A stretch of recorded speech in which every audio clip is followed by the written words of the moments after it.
سلطان محمود غزنوی کے زمانے میں نا چوریاں بڑی ہونے لگی، بڑی چوری، روز چور آ جاتے، سارا علاقہ پریشان ہے۔ چور تھے 4، جس گھر میں بھی آتے پیروں کے نشان ملتے 4 لوگوں کے، 4 چور ہیں پکڑے، بڑی دوڑ لگی، پولیس فوج، چور نہیں پکڑے جاتے۔ سلطان محمود غزنوی کہنے لگے تم سے نہیں پکڑے جائیں گے، میں ہی پکڑوں گا۔ کیا کروں گا؟ بولیے گا ذرا۔ میں پکڑ کے لاتا ہوں۔ کہا جناب کیسے؟ فرمانے لگے دیکھ لو پکڑتا ہوں۔ سلطان محمود غزنوی نے نقاب ڈالا چہرے پہ، پرانے کپڑے پہنے، بازار میں نکل گئے، 4 چور کھڑے تھے سامنے۔ سلطان کو دیکھا تو دوڑنے لگے۔ آپ فرمانے لگے دوڑو نا، انا باشر مثلکم، میں بھی تمہارے جیسا ہی ہوں، میں بھی لباس آدمی پہنا جہان آدمی سمجھا۔ وہ مزمل بن کے آئے تھے، تجلا بن کے نکلیں گے۔ لباس آدمی پہنا جہان آدمی سمجھا، مزمل بن کے آئے تھے، تجلا۔ نہ حلیمہ بھید کھلا ہے یہ، نہ مقام چونو چرا ہے یہ، تو خدا سے پوچھ وہ کون تھے تیری عظمتیں جو بڑھا گئے۔ سلطان کہنے لگے انا باشر مثلکم، نہ ڈرو میں تمہاری طرح کا ہی ہوں۔ ان بیوقوفوں نے سمجھا شاید چور ہے، کہا نا میں تمہاری طرح کا ہوں۔ انہوں نے کیا سمجھا؟ شاید لباس آدمی پہنا جہان آدمی، شاید چور ہے۔ انہوں نے کہا چلو جی طاق اداد ہو گئے، پہلے 4 تھے اب بیٹھ گئے، بات چیت ہونے لگی۔ سلطان کہنے لگے یار چور ہو تم بھی، چوریاں کرتے ہو، تو کتنی چوریاں آج تک کر لی ہیں؟ کہنے لگے بڑی کی ہیں یار، لیکن کوئی نہیں، تھوڑے سے پیسے ہوتے ہیں 2-4 دن میں ختم ہو جاتے ہیں۔ سلطان کہنے لگا چلو یہ تو بتاؤ کہ کوالٹی بھی ہے تمہارے اندر؟ ایک شخص کہنے لگا جی میرے اندر کوالٹی ہے، جانور بولے تو اس کی بولی سن کے بتا دیتا ہوں کہ یہ کیا کہہ رہا۔ دوسرے سے پوچھا تو بھائی؟ کہنے لگا جی میرے اندر کوالٹی ہے کہ جتنی مرضی اونچی دیوار اور رستہ کوئی نہ ہو، میرا کام ہے چڑھ جانا۔ تیسرے سے پوچھا تو بتا؟ کہنے لگا میری خوبی یہ ہے کہ میں سونگ کے بتا دیتا ہوں پیسے کہاں رکھے ہوئے ہیں۔ سلطان مسکرا کے کہنے لگے ساری چوروں والی کوالٹیاں ہیں، پکے چور، چوروں والی کوالٹی ہیں ساری تمہارے اندر۔ خیر چوتھے سے پوچھا تو بتا، تو بتا؟ کہنے لگا جی میری کوالٹی یہ ہے کہ جس کو رات کے اندھیرے میں نقاب میں دیکھ لوں، سویرے پہچان لیتا ہوں بندہ کون تھا۔ چھپا ہوا دیکھوں گا پر سویرے مجھے اندھیرا ہوگا، نقاب ہوگا، پر میں سویرے پہچان لوں گا۔ سلطان سے کہنے لگے ہم نے تو بتا دی، آپ بھی بتائیں۔ تو سلطان محمود کہنے لگے میری کوالٹی یہ ہے کہ بندہ پھانسی لگنے لگے، میں داڑھی ہلاؤں تو پھانسی سے اتر جائے گا۔ پھانسی لگنے لگے، میرا کام ہے داڑھی ہلانا اور بندہ پھانسی سے فارغ۔ نے کہا کیا بات ہے، پتے ایڈریس سب کے لے لیے۔ سلطان کہنے لگا یار تھک گئے، چوری ککھ دی ہوئی تو چوری لکھ دی ہوئی، تو آج بادشاہ کا گھر نہ لوٹے۔ روز جو تھوڑی تھوڑی کرتے ہیں تو بڑا ہاتھ مارتے ہیں، کچھ ہاتھ تو آئے نا۔ وہ کہنے لگے یار تو بڑا دلیر چور ہے، پہلے دن آیا اتنی دلیری۔ کہنے لگے چلو آج سلطان کا گھر لوٹتے ہیں۔ چلے محمود غزنوی کے گھر کی طرف۔ جب پہنچے نا دروازے پہ تو کتا بھونکنے لگا، جو کہتا تھا نا میں پہچان لیتا ہوں، وہ کہنے لگا کتا کہہ رہا ہے تمہارے اندر ایک بادشاہ بھی ہے، بادشاہ ہے۔ وہ باقی 3 کہنے لگے عجیب بیوقوف ہے، ہم تو ایک جیسے ہیں سارے۔ انہوں نے کہا نہیں انا باشر مثلکم، تو پاگل ہے، آج تجھے غلطی لگ گئی۔ دیوار بڑی اونچی تھی، وہ جو کہتا تھا نا چڑھ جاتا ہوں وہ چڑھ گیا، رسا پھینکا باقی بھی چڑھ گئے۔ اور جو کہتا تھا سونگ کے بتا دیتا ہوں، اس نے بتا دیا کہ اس کمرے میں خزانہ ہے۔ لوٹا، نیچے آئے، اس کو ایک جگہ پہ لے کے بیٹھے بانٹنے کے لیے۔ سلطان کہنے لگے بیوقوف ہو، کوئی معمولی گھر نہیں لوٹا، بادشاہ کا گھر لوٹا۔ سویرے گلی گلی پولیس دوڑے گی، فوجی دوڑیں گے، ایک سوئی بھی پکڑی گئی تو پکڑے جائیں گے، خزانہ زمین میں دبا دو، بات ٹھنڈی ہوگی تو آ کے اس کو اکھیڑیں گے، بانٹ لیں گے۔ ایڈریس پہلے لے لیے تھے، وہ سب اپنے اپنے گھروں کو چلے گئے۔ سلطان آئے، سپاہیوں سے کہا کہ 4 بندے اٹھا لاؤ، اور فلان جگہ خزانہ دفن کیا وہ بھی اٹھا لاؤ۔ اب قاضی صاحب کی عدالت میں مقدمہ چلا، جرم ثابت ہو گیا، 4 کو سزائے موت ہو گئی۔ اب وہ 4 کہتے ہیں 4 تو ہم ہیں، 5واں کدھر گیا؟ 5واں کدھر ہے؟ انا باشر مثلکم، وہ کہتا تھا تمہاری طرح کہوں، وہ کدھر ہے؟ جس دن پھانسی لگنی تھی نا توجہ ہے آپ کی؟ جس دن پھانسی لگنی تھی محمود غزنوی نے کہا کہ پھانسی لگتے وقت پہلے مجھے ملا لینا. وہ جب جا رہے تھے نا وہاں پھانسی لگنے کے کمرے میں تو حکم تھا محمود کا. اب ان کو آئے لے کے چاروں محمود غزنوی کے پاس. تو رات کو تو نقاب میں دیکھا تھا, اندھیرے میں دیکھا تھا. وہ جو کہتا تھا نا پہچان لیتا ہوں, وہ آگے بڑھا کہنے لگا حضرت جی پھانسی لگنے لگی ہے, ذرا داڑھی تو ہلا دیں, مہربانی تو فرمائیں, لگنے لگی ہے پھانسی, مہربانی کریں, مرنے لگے ہیں. سلطان محمود کہنے لگے ان کو پھانسی, بس وہ داڑھی ہلی, پھانسی گئی.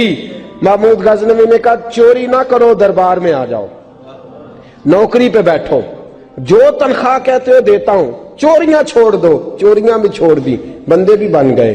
محمود غزنوی نے بازو تھاما اور اپنے پیر حضرت ابو الحسن خرقانی کے پاس لے گئے, بیعت بھی کرایا, اللہ اللہ بھی سکھائی, ولی بھی بن گئے.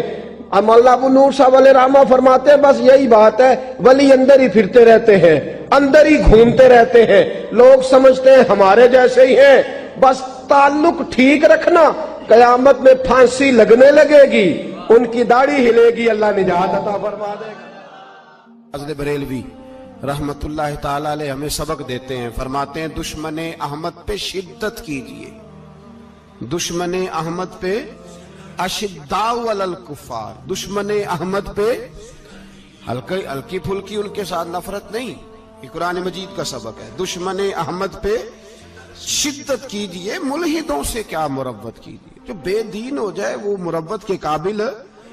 ہمارا عجیب معاملہ ہے, وہ ہمارے بچے کاٹتے ہیں, ہم کہتے ہیں نہیں بات بیٹھ کے کرنی چاہیے. وہ ہمارے ٹکڑے کر رہا ہے, خون پی رہا ہے, ہم کہتے ہیں نہیں ٹیبل ٹاک کرنی چاہیے, ہم نے بات کی ہے, سفیر کو بلایا تھا. یہ کس قسم کی گفتگو ہے بھائی؟ وہ تیرا خون پی رہا ہے, تو جواب میں کہہ رہا ہے نہیں نہیں وہ ہم نے بات کی ہے اقوام متحدہ میں, کل پرسوں بیٹھیں گے آپس میں گفتگو کریں گے, صحیح ہو جائے گا مسئلہ. اشداء علی الکفار, اہل ایمان مومن کی پہلی صفت اللہ نے یہ بیان فرمائی کہ وہ کافروں پر وہ سخت ہے. پہلی صفت یہ, من احب للہ و ابغض للہ و منع للہ و آتى للہ فقد استکمل الایمان او کما قال صلی اللہ علیہ وسلم. حضور نے فرمایا اگر اللہ کی رضا کے لیے محبت کرنا ایمان کا حصہ ہے تو بغض رکھنا بھی ایمان کا حصہ ہے. اللہ کی رضا کے لیے بغض رکھنا بھی, یہ جو جذبہ ہے نا کفر کے خلاف جذبہ, یہ ایمان کی بنیاد ہے.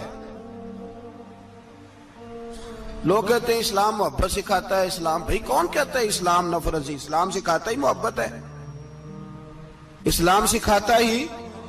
لیکن میرے بھائی یہ تو بتلاؤ نا صاحب کہ وہ جو جڑی بوٹی فصل کے ساتھ اگاتی ہے اس کا رنگ ہرا نہیں ہوتا, وہ چہچہاتی لہلہاتی نہیں, کاٹتے کیوں ہو پکڑ کے اسے, دوائی ڈال کے مارتے کیوں ہو؟ اس لیے کہ باقی فصل کو تباہ نہ کرے, باقی فصل کو نقصان.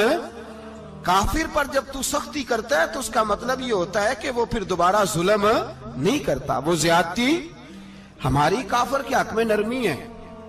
سعودی گورنمنٹ کا مراسلہ آیا, انہوں نے کہا جناب ہمیں شکوہ ہے پاکستانی حاجیوں سے کہ حجنے جب جاتی ہیں تو یہ برقع نہیں پہنتی, نقاب نہیں اوڑھتی.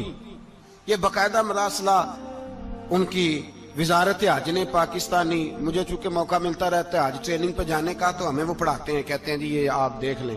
باقاعدہ مراسلہ آیا, بڑی کھل کے بات کر رہا ہوں ذمہ داری سے. یہ جناب پاکستان کی جو بیبیاں یہاں حج کرنے آتی ہیں وہ بازاروں میں بغیر نقاب کے پھرتی ہیں, وہ کھجوریں خریدنے چاہتی ہیں تو بغیر نقاب کے, خوشبو لینے جاتی ہیں تو بغیر نقاب کے, لہذا انہیں پردہ کراؤ. اگر کوئی بی بغیر پردے کے آئی, چلے ایام حج میں تو احرام کی حالت میں تو ہم قبول کر لیں گے, لیکن اگر اس کے علاوہ آئی تو ہو سکتا ہے ڈیبورٹ کر دی جائے. باقاعدہ مراسلہ. عام غریب ملک کی, پاکستان کی, انڈونیشیا کی, سوڈان کی بی بغیر پردے کے نہیں جا سکتی, پر ٹرمپ کی بی بغیر پردے کے سعودی عرب جا سکتی ہے. ہم تو چپ کر گئے ہو نا, ویڈیو میری پہ بندی ہے تو ہڈی نہیں, فکر نہ کریں, میں سچی بات کر رہا ہوں. سچی بات اور کھری کر رہا ہوں ذمہ داری سے. او بھائی اس کی بیوی پر کوئی پابندی نہیں, کوئی پابندی نہیں. وہاں تم نے تلواریں پکڑ کے رقص کر لیا, وہاں سب جائز تھا. اب تمہیں وہ کدھر گیا متوا جو بھاگ کے آتا ہے کہ گنبد کی طرف منہ نہ کرو؟ وہ کدھر گئے لوگ جو کہتے ہیں جناب دیکھو جی وہ مقدس پاک لوگ ہیں, خبردار ان کی بات نہ کرنا؟ کلیجہ روتا ہے, دل خون کے آنسو روتا ہے. اتنا بڑا حج کا اجتماع ہوا ہے, تمہیں کوئی توفیق نہیں تھی تو وہاں کہنا تھا اس کو, حج پڑھانے والے کو, خطبہ دینے والے کو کہ برما کے لیے دعائی کر دے. کہنا تھا اسے فلسطین کے لیے. بھائی میں جو رونا رو رہا ہوں ذمہ داری سے رو رہا ہوں. خدا را سمجھو, جب تم نے تمہاری اپنی بات آتی ہے تو 34 ملکوں کا اتحاد اکٹھا ہو جاتا ہے, اور جب امت کی بات آئے پھر کوئی پرواہ نہیں. میرے رسول پاک صلی اللہ علیہ وسلم نے جو دین دیا اس کی پہلی شرط یہ ہے اشداء علل, بولیے اشداء علل, کافر پر سختی کرنا پہلا حصہ ایمان کا. رحماء بینہم تو دوسرا نمبر ہے, یہ دوسرا ہے. تمہاری سختی صرف اس کے خلاف ہے جو تمہارے مفادات کو ٹھیس پہنچائے, جو تمہاری سنے نا. حضرت سیدنا فاروق اعظم رضی اللہ, میں تفصیل سے بات کروں گا اگلے جمعے جناب فاروق اعظم کے احوال پر. حضرت عمر فاروق رضی اللہ تعالیٰ عنہ بدر کے میدان میں جب نکلے نا, بدر میں, تو حضرت عمر سے حضور نے تجویز مانگی. فرمایا صف بندی کیسے کریں, کس طرح لڑنا ہے؟ جناب عمر فاروق رضی اللہ تعالیٰ عنہ کہنے لگے حضور یہ جتنے آئے ہیں نا کافر لڑنے, یہ کسی کا کوئی چاچا لگتا ہے, کسی کا کوئی ماموں لگتا ہے, کسی کا بھائی ہے, کسی کا بیٹا ہے, تو محبوبہ صف بندی کی کیا ضرورت ہے؟ جو میرے رشتہ دار ہیں میرے حوالے کریں, میں گردنیں کاٹ کے آپ کو دیتا ہوں. جو ابو بکر کے رشتہ دار ہیں وہ ابو بکر کے حوالے کریں, وہ گردن کاٹ کے دے. جو علی کا کچھ لگتا ہے وہ علی کے حوالے کریں. ہم دنیا کو بتائیں گے کہ اشداء علل کفار, اشداء علل, اس کے لیے ہمارے پاس سختی ہے, کوئی نرمی. وہ ہمارا سگا بھی ہو تو اس کے حق میں کوئی نرمی. حضرت عمر نے اپنے سگے ماموں کی گردن کاٹی بدر کے دن, سگے ماموں کی. حضرت ابو عبیدہ بن جراح, سنو, اسلام امن کا درس دیتا ہے, محبت کا درس دیتا ہے. بھائی اسلام ہی تو امن کا درس دیتا ہے, پر جڑی بوٹی کاٹنا بدامنی نہیں ہوتا. ظالم کا ہاتھ پکڑنا بدامنی, اور امن والے اور ہوتے ہیں بزدل, ان دونوں میں فرق ہوتا ہے. امن والا بننے کا کہا گیا ہے, بزدل بننے کا کہا. میرے نبی پاک نے جو بدر میں تلوار اٹھائی تھی, زرہ پہنی تھی, حضور علیہ السلام نے لوہے کی جیکٹ پہنی تھی, تو وہ بھی میرے رسول پاک نے امن کے لیے ہی پہنی تھی. میرے نبی پاک صلی اللہ علیہ وسلم نے احد کے دن جو ہتھیار اٹھائے تھے تو وہ بھی امن کے لیے اٹھائے تھے, وہ بھی امن کے لیے حضور نے ہتھیار اٹھایا تھا. ہتھیار اٹھانا بد امنی کی علامت نہیں ہوتا میرے بھائی, یاد رکھ. حضرت ابو عبیدہ بن جراح نے میدان بدر کے اندر جب جنگ کا طبل بجا, حالات بگڑے, جناب ابو عبیدہ بن جراح کہتے ہیں تاریخ نے ایک عجیب موڑ پہ مجھے لا کے کھڑا کیا. آپ فرماتے ہیں میرے لیے اللہ نے جو آزمائش رکھی وہ سب سے بڑی رکھی. فرمانے لگے جب میں میدان میں نکلا تو کافروں نے میرے سامنے جس کو لا کے کھڑا کیا وہ میرا سگا باپ تھا. آپ فرماتے ہیں اب مشکل بن گئی. عشق تیاگ دوویں ایک برابر, تے عشق دا سیک ودھیرا, اگ تے ساڑے ککھ تے کانے, تے عشق ساڑے تن میرا, تے اگ دا دارو می تے پانی, کوئی دسے ہیں عشق دا دارو کیڑا, بلے شاہ تھے کچھ بھی نہیں بچدا جتھے عشق ہوراں دا ڈیرا. فرمانے لگے اب میرے لیے سامنے باپ, ادھر بیٹا. آپ فرماتے ہیں دو رستے تھے, باپ بچاؤں یا رسول اللہ کا دین بچاؤں. ایک منٹ تھا فیصلہ کرنے کے لیے کہ ابا بچے گا یا دین بچے گا, کفر بچے گا یا اسلام بچے گا. فرماتے ہیں میں نے منٹ پورا نہیں سوچا, میں نے تلوار اٹھائی, باپ کی گردن کاٹ کے گرائی اور رسول اللہ کا دین بچا لیا.